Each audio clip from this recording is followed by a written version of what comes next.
Ginagamit daw yung kanyang pangalan about pakikialam sa mga pagpuposisyon sa ISAF. Remember that? Nakita niyo naman yun. Talagang nakikialam yung hayop na yan. Right? Nakikialam talaga itong si Lisa Ahas Mugs sa mga pwesto. Siya ang nag-a-appoint. Alright? Dahil, kaya nga si Teofilo, saan na ba si Teofilo ngayon? Brigadier General. Tinanggal. October, November, December, January. 3 months lang. Tinanggal siya kasi nga nag-resist siya. Ginawa niya lang yung tama. Kaya nga. See? Kung gumawa ka ng maayos at tama, sinunod mo ang batas, tanggalin ka ni Lisa Ahas Marcos. You have to speak up. Kailangan niyo pong magsalita, and the rest of you there na ginamit o inabuso ni Lisa.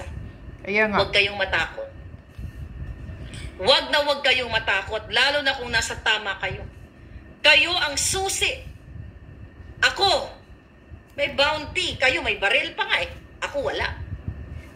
Kahit saan ako magpunta, kaya akong abutin. Yung nanay ng mga bata, kahit saan magpunta yan. Nakakatakot din ang kanyang sitwasyon. Kayang ipagurgur ni Lisa Ahas yan. So mga kababayan,